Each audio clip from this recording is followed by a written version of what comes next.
Assalamualaikum warahmatullahi wabarakatuh. Hello everyone. How are you today, guys? Hope you guys doing great today. So today we are gonna learn about recount text. But before we go any further for our lesson, saya akan membacakan capaian pembelajaran dan tujuan pembelajaran dari bahasa Inggris. Capaian pembelajaran, peserta didik mampu menulis berbagai jenis teks fiksi dan non-fiksi melalui aktivitas yang dipandu, menunjukkan kesadaran peserta didik terhadap tujuan dan target pembaca.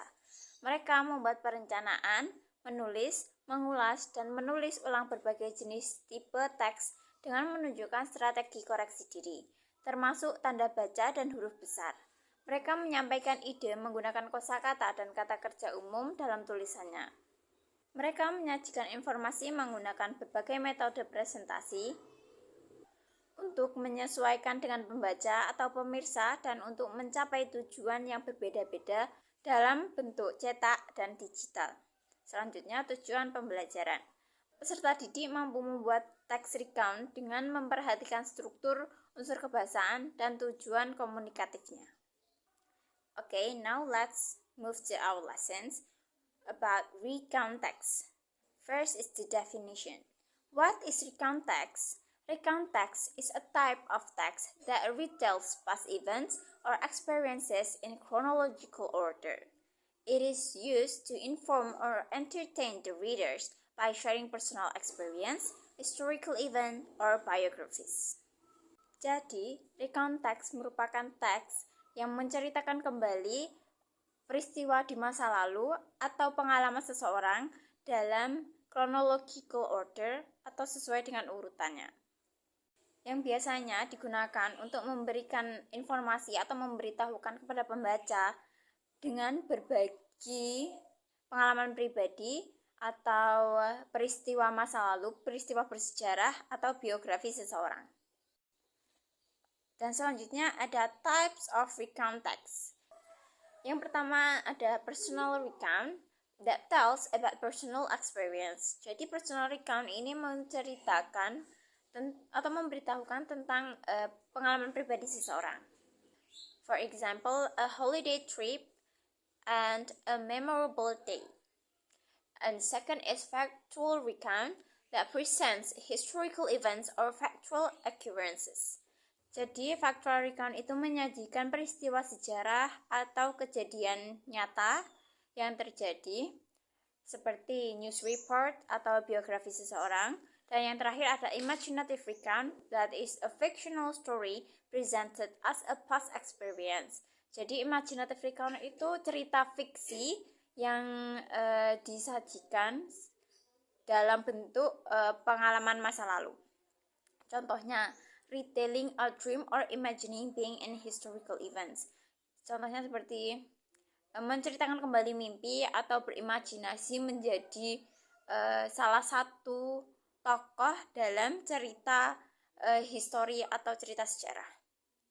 Okay, next is the structure of recount text. Yang pertama ada orientation, yaitu pengenalan latar belakang cerita termasuk siapa, kapan, dan di mana kejadian itu berlangsung. Yang kedua ada events, yaitu rangkaian peristiwa yang terjadi secara kronologis. Dan yang terakhir ada reorientation, yaitu kesimpulan atau refleksi terhadap pengalaman tersebut. Oke, selanjutnya ada language feature. Yang pertama menggunakan simple past tense. Karena menceritakan kejadian di masa lalu, jadi harus menggunakan kata kerja bentuk lampau. Contohnya, went, learned, and explored. Yang kedua ada action verbs. Kata kerja yang menunjukkan aksi. Contohnya, visited, bought, took, and the third is time connector. Kata kerja penghubung waktu untuk menunjukkan urutan peristiwa. Jadi diberi contohnya first, second, third, then, after that, finally, lastly, and etc. And the last is descriptive word. Kata sifat yang menggambarkan pengalaman secara detail. Contohnya exciting, amazing, unforgettable, and etc. Okay, now let's take a look at the example of recount text. Now you can read the text and analyze the text.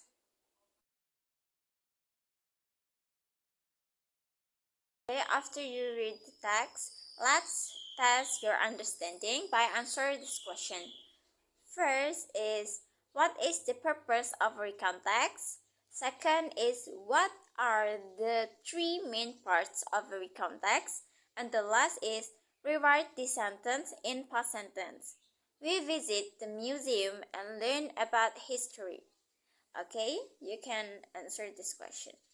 Okay, now you may to write your own personal recount with the topic your holiday experience. Pastikan untuk menggunakan struktur yang tepat dan kata kerja dalam bentuk lampau atau simple present tense. And I think that's all for today. Thank you for your attention.